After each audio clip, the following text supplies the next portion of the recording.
수준으로 머물러 있지 말고 더 신령하고 더 높은 차원의 은사를 사모하라.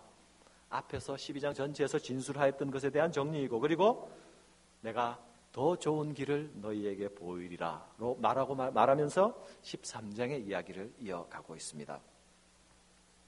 내가 가장 좋은 길을 보이리라는 말씀은 이제부터 은사를 어떻게 사용해야 자신에게 유익하고 또 공동체를 세우는 바른 은사 사용인지를 보여주겠다는 것입니다. 바울은 여기서 은사와 사랑을 서로 수평 비교하고 있지 않습니다. 오히려 바울은 사랑을 성령의 은사로 이해하기보다는 성령의 열매로 이해하고 있는 것을 우리가 이미 알고 있습니다. 오직 성령의 열매는 사랑과 희락과 화평과 이렇게 나가죠.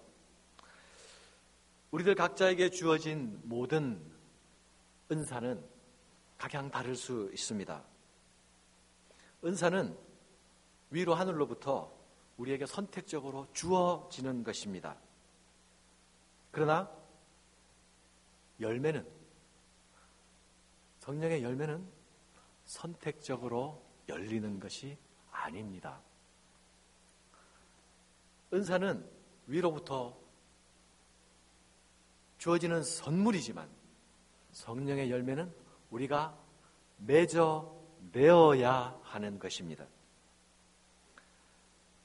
그러므로 모든 사람이 왜 김 집사에게는 방언을 주고 나는 방언을 안 주십니까? 하나님은 나를 반만 사랑하는 거 아닙니까? 저 사람보다? 이렇게 말할 이유가 없습니다. 다른 사람이 받은 은사를 가지고 나도 그 은사를 달라고 쇳대를 쓸 이유는 없습니다. 모든 사람이 방언을 말해야 할 이유는 없기 때문입니다. 그러나 모든 신자는 성령의 열매를 맺어 가야 합니다. 여기서는 아무도 스스로를 예외적인 존재로 비껴 놓을 수 없습니다. 성령의 열매를 맺어야 하는 부담 아래, 거룩한 부담 아래 우리가 노출되어 있어야 하는 것입니다. 열매는 살아있는 생명이라면, 살아있는 생명 있는 그리스도인이라면 반드시 맺어져야 합니다. 이 열매가 자연스럽게 자신에게 맺히지 않으니까 열매 맺힌 척 하는 경우가 있습니다. 그런데 이 열매 맺힌 척 하는 것은 너무 피곤한 일이고, 그리고 가까이 다가가서 보면 금방 그것이 데코레이션이라는 것을 알 수가 있습니다. 짝퉁인 것이 드러나는 거예요. 마치 크리스마스 트리에 이렇게 솜도 붙이고 뭐도 하고 반짝반짝 하는 것을 장식한 다음에 열매 같은 걸 탁 매달아 놓죠. 그죠? 그렇게 마치 매달려 있는 데코레이션 열매들을 이렇게 주렁주렁 달고 있을 수도 있습니다. 그러나 우리는 데코레이션이 아니라 하나님께서 주신 생명 안에서 맺어가는 열매가 우리의 인격 안에서, 우리의 신앙 안에서 하나 둘씩 맺히기 시작해야 하고, 그것이 관찰되고 보여지고,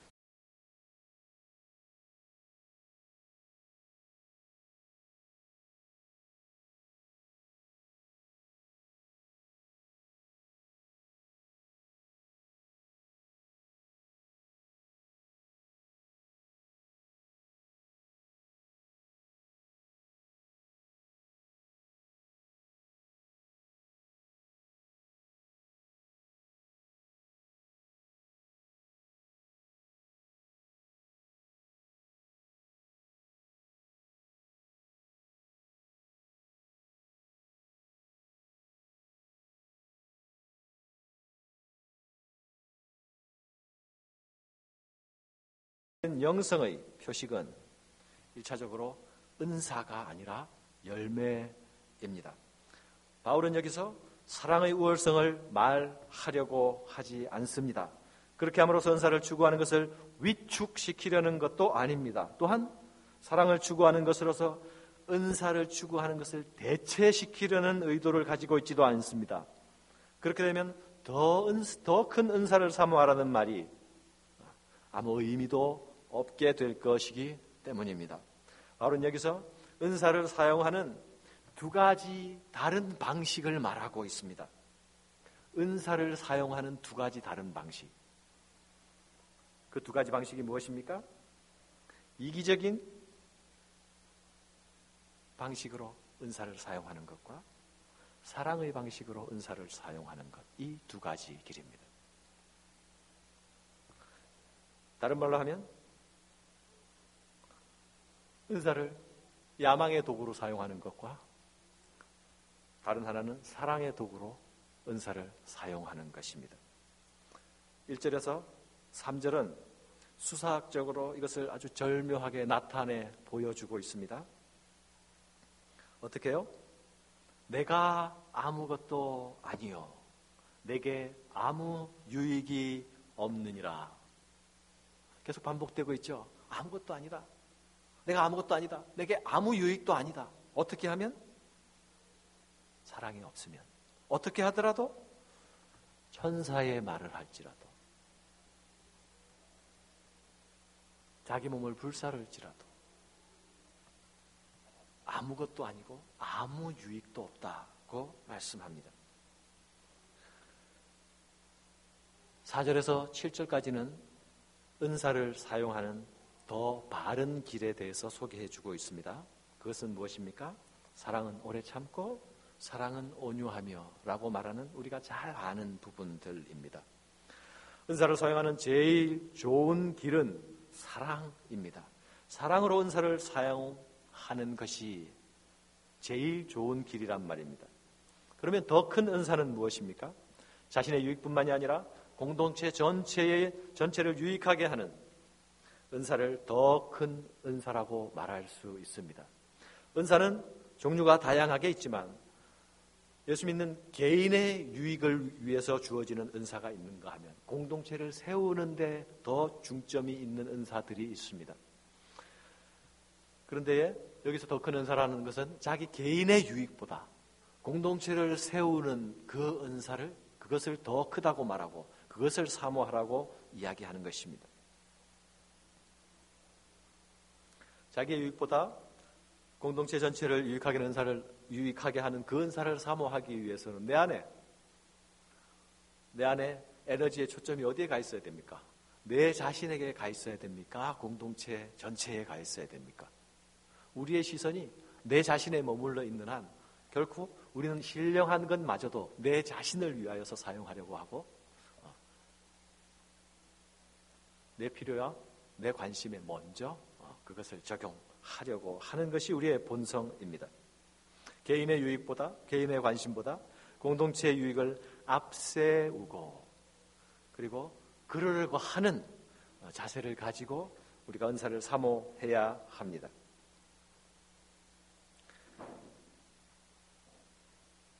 여러분은 은사를 위해서 간구해 본 적이 있으시겠죠? 지금 여러분은 어떤 은사를 간구하고 있습니까? 여러분의 개인적 유익이 아니라 교회를 위하여서 하나님 내게 어떤 은사가 필요합니다. 이런 간구 여러분에게 있으리라고 생각합니다. 그런데 이 간구에서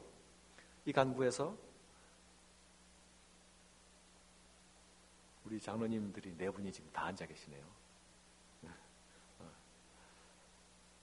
이 장로님들이 하나님 제게 말씀의 은사를 주십시오 라고 간구한다고 가정해 보십시오. 그래서 하나님 말씀의 은사를 주셨습니다. 어떤 일이 일어날까요? 송 목사 설교 잘해가지고 안 되겠는데 내가 대신 해야 되지 않을까? 이런 일이 일어나지 않을까요 혹시? 하나님이 우리 공동체에 필요한 부분에 지금 필요하지만 없는 부분들을 하나님께서 그 빈자리, 구멍난 곳, 허물어진 벽을 메울 수 있도록 우리의 시선이 공동체 전체의 그림을 볼 수 있어야 합니다. 그리고 하나님 제가 이 빈자리에 무엇을 할 수 있겠습니까? 제가 어떻게 메울 수 있겠습니까? 하나님 제게 은사를 주셔야 하겠습니다. 이렇게 나아갈 수 있어야 합니다. 또 우리에게 주어진 직분들을 잘 감당할 수 있기 위하여서 우리는 은사를 또 사모하여야 합니다.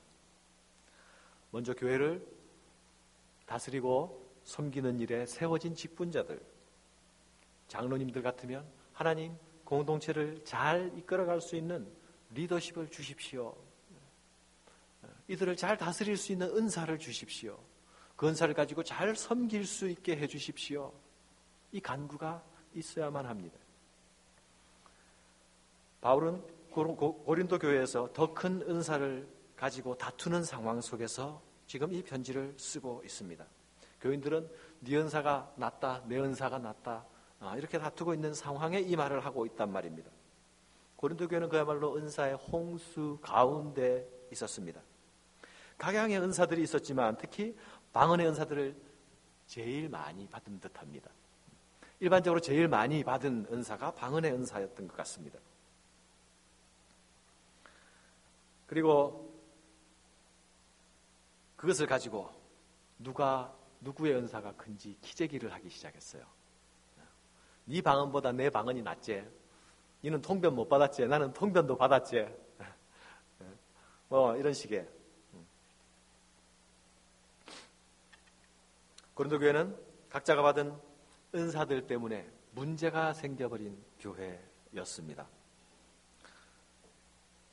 신령한 선물을 받고서 그것을 육적인 태도로 대하고 다룸으로 다툼의 상황까지 나아가게 되었습니다. 은사는 신령한 것이 분명하지만, 은사는 위로부터 하나님께로부터 주어지는 것이 분명하지만, 이 은사를 가지고도 욕망의 도구로 사용할 때에, 우리의 욕망 가운데 은사를 가두어 버릴 때에는 하나님께서 주신 그 의도와 관계없이 은사가 사용될 수 있다는 것을 보여주는 부분입니다. 그런데 바울은 그런 은사의 혼란, 혼수, 혼돈 속에서 그 은사를 위축시키기보다는 오히려 은사를 촉진시키며 더 큰 은사를 사모하라고 말하고 있습니다. 역시 바울은 큰 그릇임에 분명합니다. 제가 만일 똑같은 상황을 맞이하면 다 걷어. 없던 걸로 해. 이렇게 할 것 같은데 바울은 그렇지 않습니다. 더 큰 은사를 사모하라고 그들의 삐뚤어진 시각을 다시 어디로 시선을 돌려야 할지, 은사를 대하는 시선을 어느 차원으로 끌어올려야 할지를 이야기해주고 있는 것입니다. 기독교는 참된 욕망으로 초청하는 종교입니다. 우리가 거짓된 욕망, 죽음으로 이끄는 욕망 가운데 갇혀있던 자들이었지만 이제 다시 그 욕망이 세례를 받고 참된 욕망으로 이끌어내는 종교란 말입니다. 우리의 욕망을 위축시키는 것이 아니라, 억제시키는 것이 아니라, 그것을 어떻게 바르게 잘 사용할 수 있는지, 그것이 어떻게 하나님 나라에서 유익한 도구로 사용될 수 있는지를 말해주는 것입니다. 은사의 바른 사용 방법이 무엇입니까? 은사의 바른 분출구는 무엇입니까? 그것은 사랑을 따라 사용해야 한다는 것 아닙니까? 은사주의자들은 은사를 너무 강조하였고, 정통교회는 반대로 열매를 너무 많이 강조했습니다. 그래서 정통교회는 점잖고 무겁고 또 품위는 있어 보이는데 은사를 찾아보면 잘 안 보이는 것 같은, 그러나 은사주의자들은 은사가 난무하고 있는 것 같은데 거기서 신앙의 품이나 신앙의 무게와 품격은 좀 찾아보기가 힘든 것 같은, 이런 서로 균형을 잃어버리고 있는 모습을 지금 하고 있지 않습니까? 그러나 은사는 열매와 함께 중요한 것이고 함께 강조되어야 합니다. 하나님은 우리에게 자신의 교회 안에서 사랑을 실현할 수 있는 수단으로 은사를 주셨습니다. 우리가 형제를 사랑하고 자매를 사랑하며 교회를 사랑하며 섬길 때에 그 사랑의 실천의 도구로 사용하도록 우리에게 은사를 주셨습니다. 사랑은 우리의 봉사의 힘이고 에너지원입니다. 사랑의 감정만으로는, 내가 사랑한다라는 그 감정만, 그 선언만으로는 아무것도 할 수 없습니다. 그것으로는 아무런 능력도 나타나지 않습니다. 제가 여러분을 향해서 여러분 사랑합니다, 사랑합니다, 사랑합니다를 아무리 크게 외치고 반복한다 할지라도 그것만으로 여러분 잘 섬길 수 있겠습니까? 그것을 가지고 목회일을 잘 수행할 수 있겠습니까? 하나님께서 말씀의 은사를 주시지 않는다면 여기 있을 때마다 제가 어떤 얼굴로 여러분을 만날 수 있겠습니까? 여기 있을 때마다 도망가고 싶고 숨고 싶어지지 않겠습니까?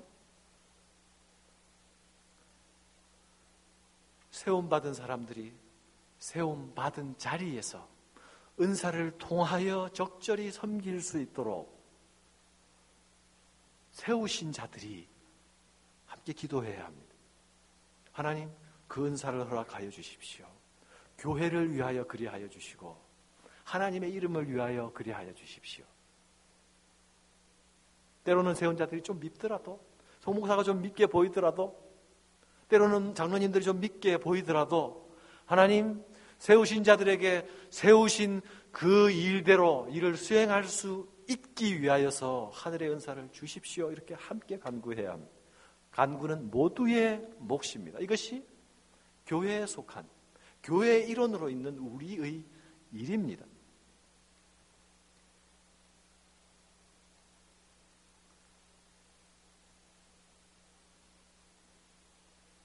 하나님께서 우리를 향해 기대하시고 바라시는 것은 사실은 1차적으로는 우리가 맺는 열매입니다. 주님께서 무화과 나무에 열매가 있는가 가까이 와서 보시고 없자 그 무화과 나무를 저주하고 무화과 나무가 시들어버리지 않았습니까? 마치 그 예수님의 마음처럼 하나님은 오늘도 우리의 안을 들여다보시고 열매가 있는지 찾기를 원하시는 마음으로 찾으십니다. 그러나 또한 우리는 우리가 맺어야 하는 열매와 함께 은사와 함께 같이 가야 합니다.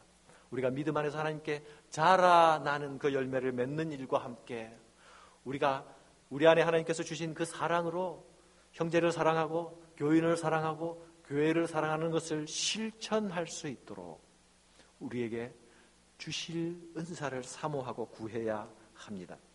진정한 열매는 은사를 통해 주신 은사를 가지고 섬김을 실천해 가는 가운데서 맺어집니다. 열매 다 맺고 난 다음에 그 다음에 내가 은사로 섬길게, 이것은 가능하지 않은 일입니다. 오히려 우리를 부르신 자리에서 하나님의 명령대로 사랑하기를 힘쓰고 헌신하기를 힘쓰고 수고하기를 힘쓸 때에 그 가운데서 우리가 열매도 맺어져 가며 은사도 사용되어 가는 것입니다. 내가 사람의 방언과 천사의 말을 할지라도 사랑이 없으면 소리나는 구리와 울리는 괭가리가 되고, 내가 예언하는 능이 있어 모든 비밀과 모든 지식을 알고 또 산을 옮길 만한 능력이 있을지라도 사랑이 없으면 내가 아무것도 아니요, 내가 내게 있는 모든 것으로 구제하고 또 내 몸을 불사르게 내어줄지라도 사랑이 없으면 내게 아무 유익이 없느니라. 바울은 먼저 부정적인 조건으로 사랑에 관하여서 말하기 시작합니다. 사랑이 없다면 어떤 영적인 은사들도, 어떤 주목할 만한 사실들도 자신에게 스스로에게 유익이 되지 않는다고 말합니다. 아무것도 아니라고 말합니다. 잘 살펴보면 1절, 2절, 3절이 유사한 형태로 기술되어 가고 있다는 것을 알 수 있습니다. 그러나 또 다시 보면 1절은 2절, 3절과 약간 다른 형태로 기술되어 있습니다. 아무것도 아니다. 그래서 아무 유익도 없다. 내게 아무 유익도 없다.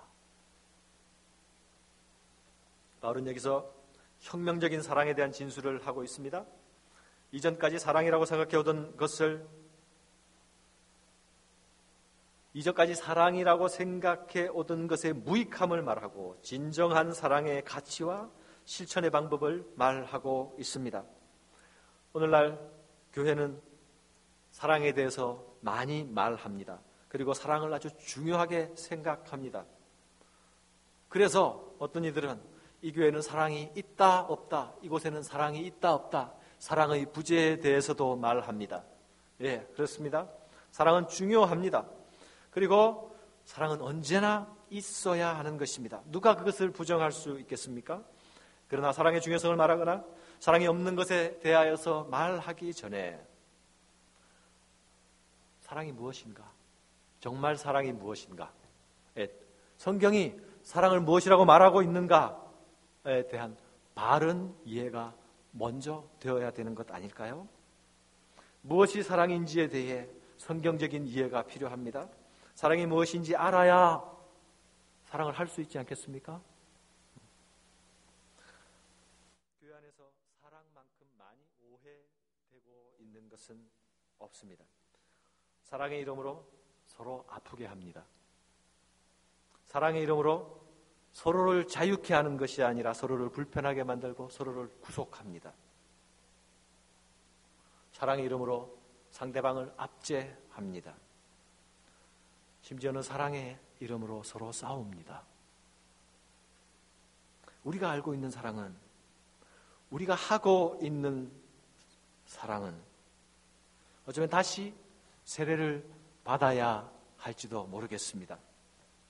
우리는 너무 때묻고 너무 오염된, 그리고 너무 천박한 사랑의 이해에 머물러 있지 않은지 다시 돌아보아야 할 일입니다. 바울은 사랑에 대하여서 기독론적으로 이해하고 있습니다. 행함의 외적인 모양보다는, 밖으로 드러나는 것보다는 그 내면의 동기와 그 내면의 자세, 그 내면의 성향, 그 내면이 가지고 있는 목적에 집중합니다. 행함의 껍데기를 주목하는 것이 아니라 그 속을 들여다보기를 원하는 것입니다.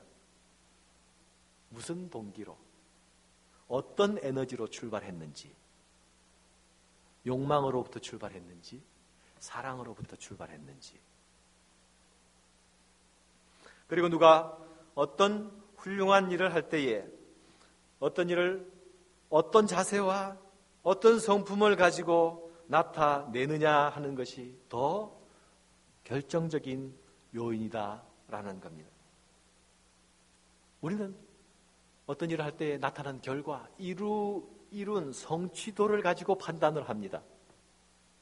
그러나 성경은, 또 바울은 그 이루어가는 그 사람의 내면을 가지고, 내면의 동기와 그 성품을 가지고 말합니다. 사람들은 나타난 결과만을 가지고 판단하지만 성경은 그렇지 않습니다. 중심과 내면과 동기를 살핍니다. 사람들을 섬기게 될 때에, 다른 사람에게 헌신하게 될 때에 생기는 유혹이 무엇입니까? 우리 안에 나도 모르게 일어나는 어떤 생각들, 어떤 마음들이 있지 않습니까? 이 섬김의 결과로 인해서 얻게 될 이익. 물론 출발은, 그 이익 때문에 출발한 것은 아닐 수 있습니다.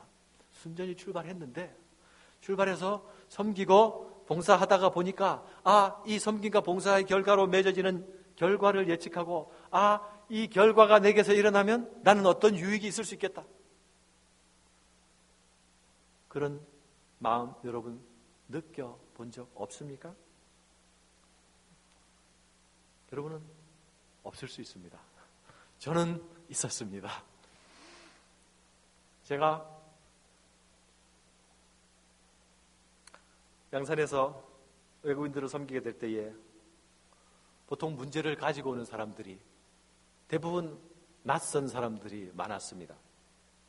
낯선 사람들은 제가 그 문제를 해결해 주고 나면 다시 낯선 자리로 돌아가는 것이 다 일반적인 일입니다. 그래서 제가 문제를 가져오게 될 때에 그 그 문제를 받아들여서 내 일로 삼고 해결하느냐, 아니면 그냥 그 사람의 일로 그대로 놔두고 돌려보내느냐, 순전히 제 선택에 달려 있습니다. 그리고 제가 이렇게 한들 저렇게 한들 누가 아무도 뭐라고 할 사람이 없습니다. 오로지 하나님 앞에서 제 마음이 밝아지고 어두워지고 할 뿐입니다. 어떤 때에는 즐거움으로 그 일들을 행했지만 어떤 때에는 제가 목사이고 그 일에 부름을 받은 사람이라는 것 때문에 억지로 의무적으로 책임감으로 행하기도 했습니다. 그런데요,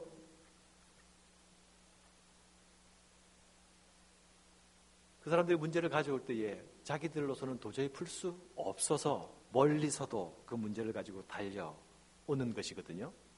근데 그 문제를 풀게 되었을 때에 가지는 결과들에 대해서, 올 수 있는 결과들에 대해서 예측하고 예상하는 일이 가끔씩 제게 일어나기 시작했어요.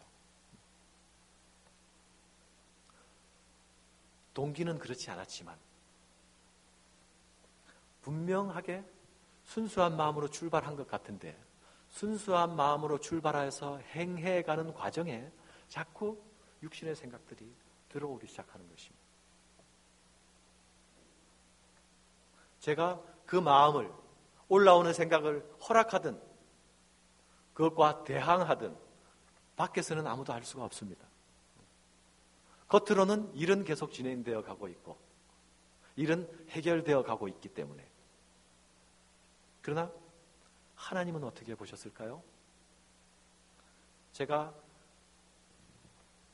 그 문제들을 해결하고 나타나는 결과를 통해서 제가 받게 될 칭찬 또는 찬사, 인정, 존경, 이런 것들을 계산하고 움직이게 될 때에 하나님이 저를 보시기에 어떻게 보실까요?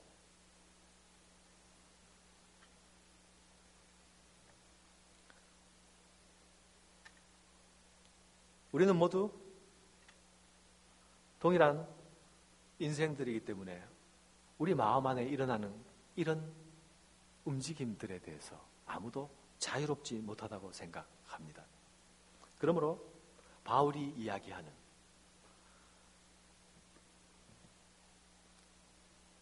야망으로 은사를 사용할 것인가, 야망으로 내게 있는 어떤 힘을 사용할 것인가, 사랑으로 사용할 것인가에 대하여서 우리가 끊임없이 돌아보고 해야 할 일입니다. 예수 그리스도의 형상과 그분의 원리에 따라 행하는 것이 사랑입니다. 세 사람의 성품과 세 사람의 욕망과 세 사람의 가치와 세 사람의 원리를 따라 행하는 것이 사랑입니다. 곧 내 안에 있는 세 사람, 예수 그리스도 그분을 쫓아 행하는 것이 사랑입니다. 다시 말하면 성령의 원리와 성령의 가치관을 따라 행하는 것이 사랑입니다. 나를 쫓아 행하는 것이 아니라 그분을 쫓아 따라가는 것, 나를 실현하는 것이 아니라 이 일을 통해서 내 존재 증명을 해내는 것이 사랑이 아니라 나는 무시되고 나는 꺾어지더라도 이 일을 통해서 그분이 증명되고 그분의 오르심이 나타나는 것이 사랑입니다. 아무리 굉장한 일을 할지라도 옛사람의 욕망과 옛사람의 가치를 따라 행하는 것이라고 한다면 그것은 껍질뿐인 사랑일 것입니다. 성령의 소욕을 따라 행하지 않는 어떤 훌륭한 일이라도 그것은 자신을 결코 유익하게 할 수 없습니다.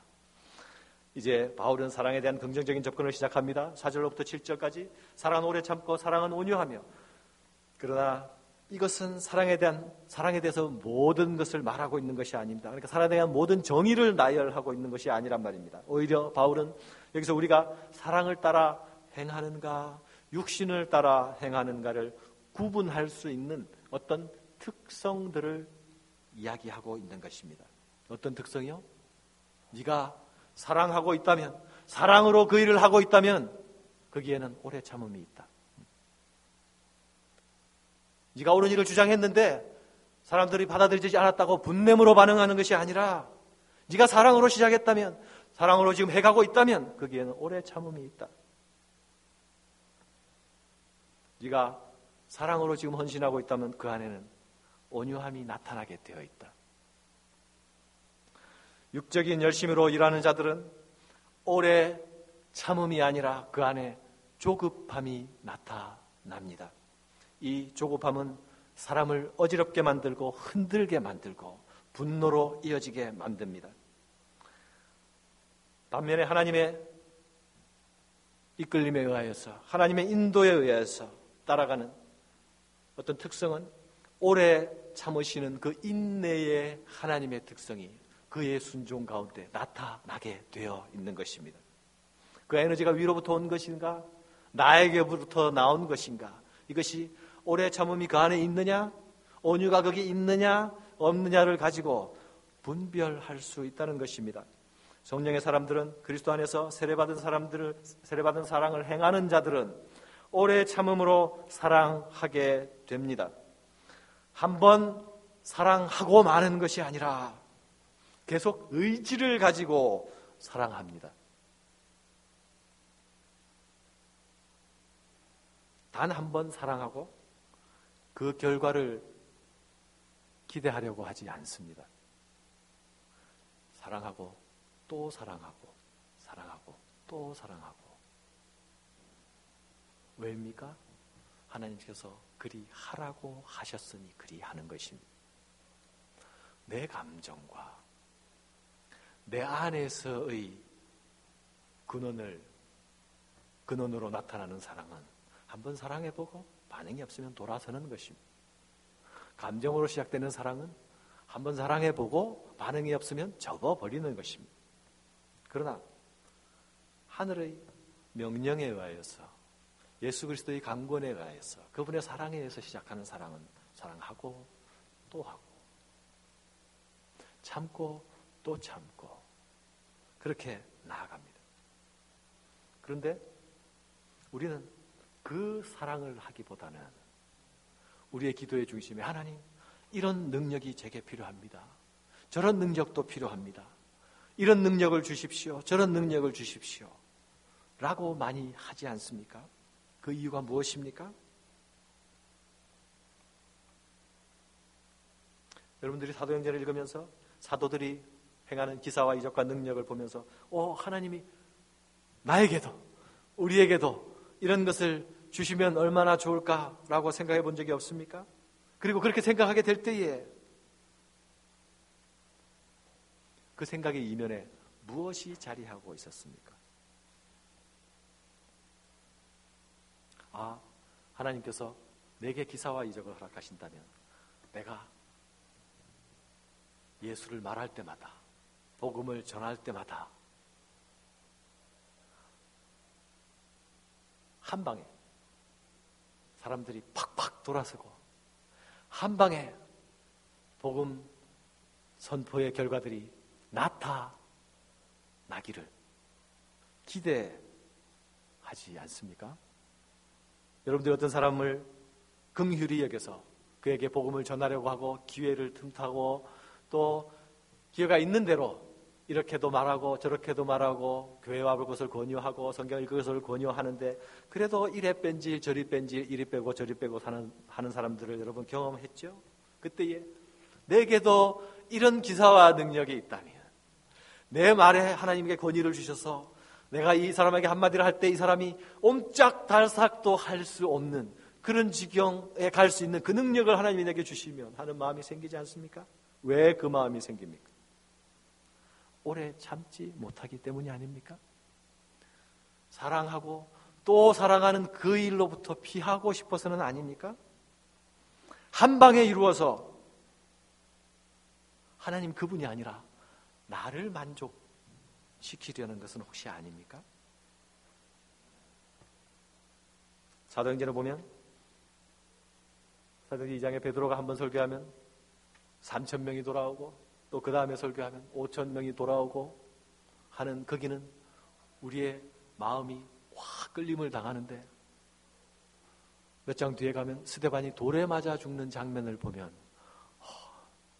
적어도 이 일은 내게 일어나면 안 되겠다. 이렇게 생각하지는 않습니까? 베드로의 사역은 더 귀한 것이고 스데반의 사역은 더 귀하지 않은 것입니까?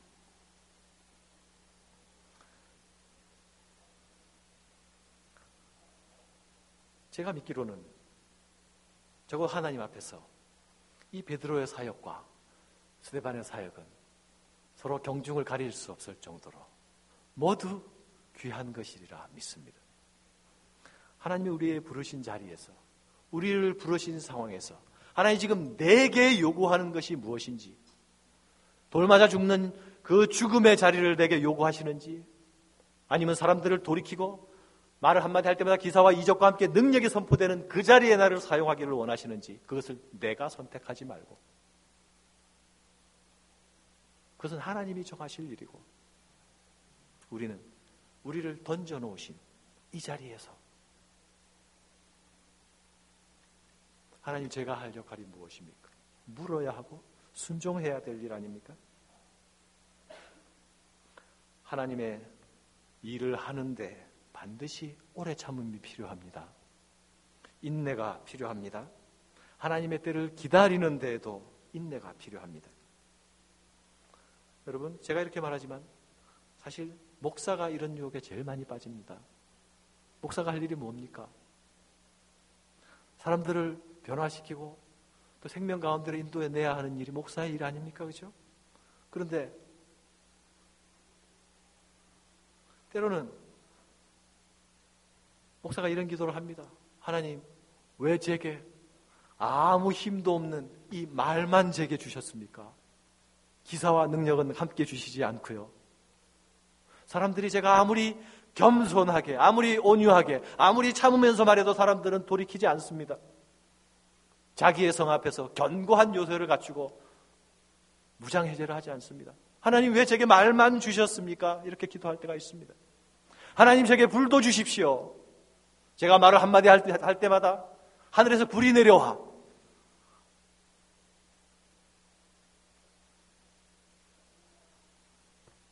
그런 마음을 가질 때가 있습니다. 그러나 하나님이 그것을 원하신다면 주셨겠죠. 하나님께서 말만 주신 것은 말로 섬겨라, 참고 섬겨라, 인내하고 섬겨라, 기다리며 섬겨라. 이것이 아닐까요? 열매를 내가 따려고 할 때에 우리는 시험에 들기 쉽습니다. 내 섬김의 열매를 내가 따려고 할 때에, 내가 만지고 내가 취하려고 할 때에 우리는 유혹에 빠집니다. 믿음으로 우리가 어떤 일을 시작하였다면 믿음으로 끝까지 가야 할 것입니다. 그 열매를 내가 만지지 못할지라도 내가 순종했으면 그뿐 하나님이 그 열매를 거두실 것이다 믿으며 가야 합니다. 우리의 동기와 우리의 내면이 하나님 보시기에 합당하다면 하나님은 우리를 통하여 거룩한 열매를 반드시 수확하실 것입니다. 모세는 오래 참음의 사람이며 온유의 사람이었습니다. 온유함과 오래 참음은 항상 연결되어 있습니다. 모세의 광야 40년, 또 이스라엘과 함께 광야 40년, 미디안에서의 광야, 출애굽에서의 광야. 그는 이 광야 동안에 기다리는 법을 배웠고 인내하는 법을 배웠고 자기를 통하여 무엇을 이루려고 하는 모든 것을 내려놓게 하셨습니다. 그가 미디안으로 가기 전에는 불과 같은 성정의 사람이었습니다. 오름에 의지하여서 사람을 죽일 수 있는 사람이었습니다. 그러나 그가 이스라엘을 이끄는 자가 되었을 때에 그는 불로써 이스라엘을 이끈 것이 아니라 오래 참음과 온유함으로 이스라엘을 이끌어 갔습니다. 그는 한 방의 능력을 가지고 이스라엘을 이끈 것이 아니라 인내로 이스라엘을 이끌어 갔습니다. 온유함은 강한 설복의 능력이 있습니다. 온유한 이들에게는 사람이 끌립니다. 온유한 사람들은 인간적으로 보면 약한 듯 보이나 실은 강한 사람입니다. 그러나 교만한 사람은 강한 듯 보이지만 아주 약한 사람입니다. 교만한 사람은 죄의 세력 앞에서 아주 맥을 못 춥니다. 교만한 사람은 사단의 세력에 마비되어 버립니다. 교만한 사람은 죄와 아주 가깝습니다. 죄와 친화력이 아주 강하다는 말입니다. 교만은 원래 사탄의 특징이었습니다. 교만한 자에게는 죄가 쩍쩍 달라붙습니다. 자석에 새가 달라붙듯이. 사탄이 언제나 나하고 친구하자 하고 따라붙는 것입니다. 그러나 온유한 사람은 죄에 대한 저항력이 매우 강합니다. 온유한 마음은 은혜와 친화력이 있습니다. 은혜 친화적입니다. 온유한 마음은 은혜가 쩍쩍 달라붙습니다. 온유한 자에게 은혜가 따라다닙니다. 겸손은 존귀의 앞잡이, 교만은 패망의 선봉이라고 말씀했습니다. 겸손이 모든 은혜를 끌고 옵니다. 사랑하는 여러분, 오래 참음은 우리 육신이 가지고 있지 않는 성품입니다.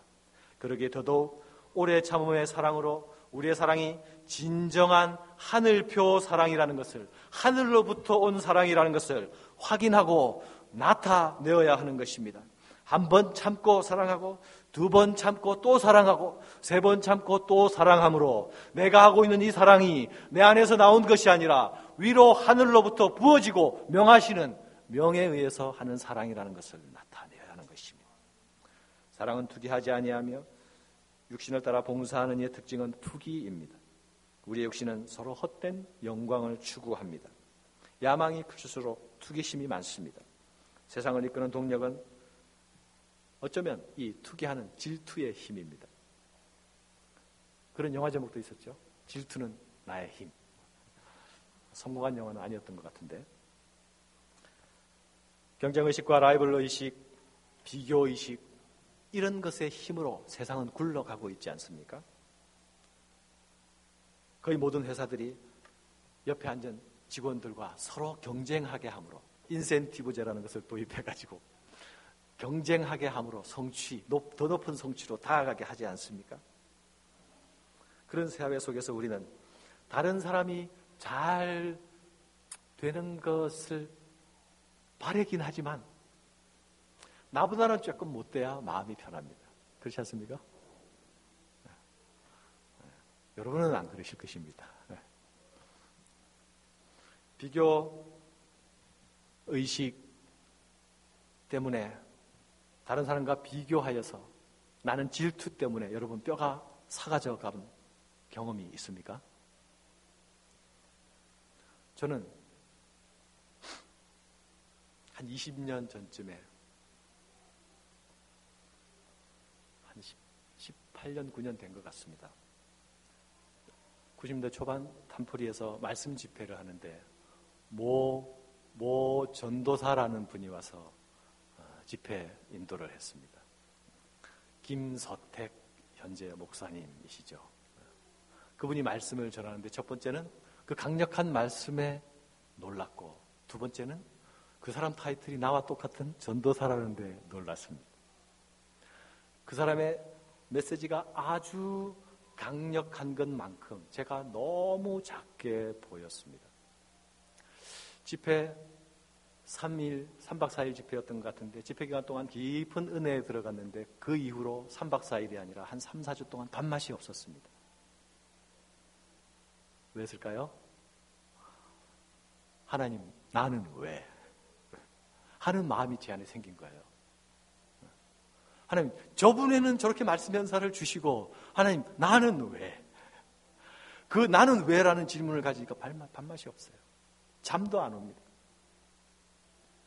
제 안에 좀 씩 웃는데 한 번도 이런 이야기를 한 적이 없거든요.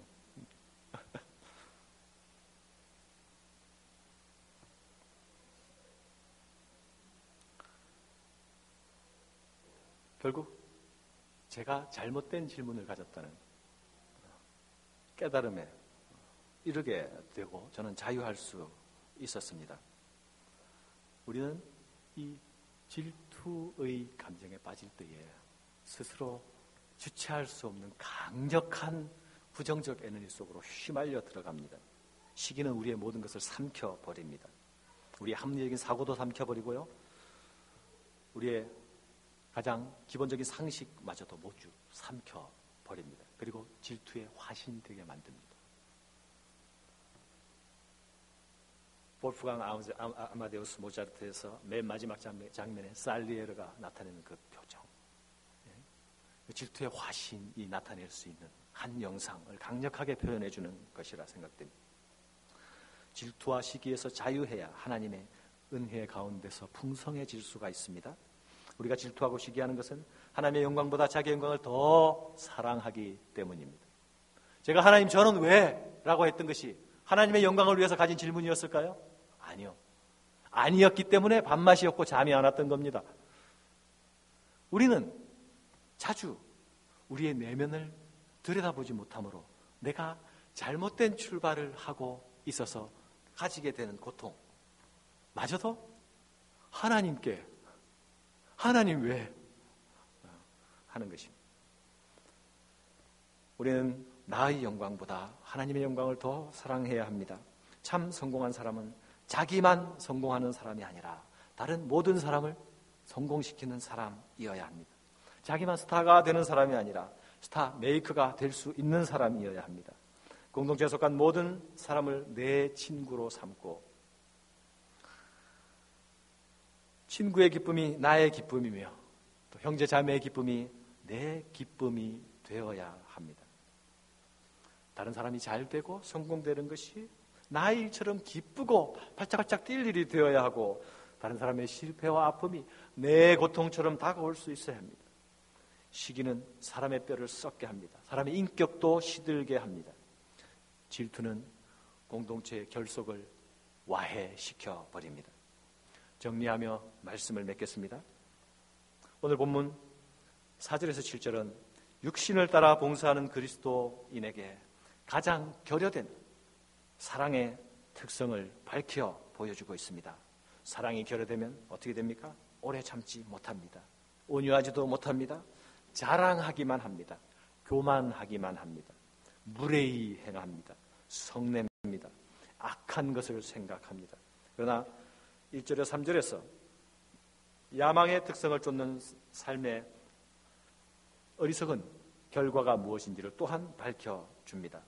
야망의 근원에서 출발한 행동들은 그것이 아무리 굉장해 보이는 것일지라도 그것은 nothing이라는 것입니다. 내가 아무것도 아니고 I'm nothing. 내게 아무 유익이 없느니라. It profits me nothing. 내가 아무것도 아니면 아무런 유익도 없다. 뭡니까? 꽝입니다. 우리 애들 말로. 굉장해 보이는 것 같지만 천사의 말을 하고 방언을 하고 내 몸을 불사르게 내어주고 순교를 의미합니다. 굉장한 것 같이 보이지만 하나님이 도장을 찍어주시는데 꽝! 이라는 것입니다.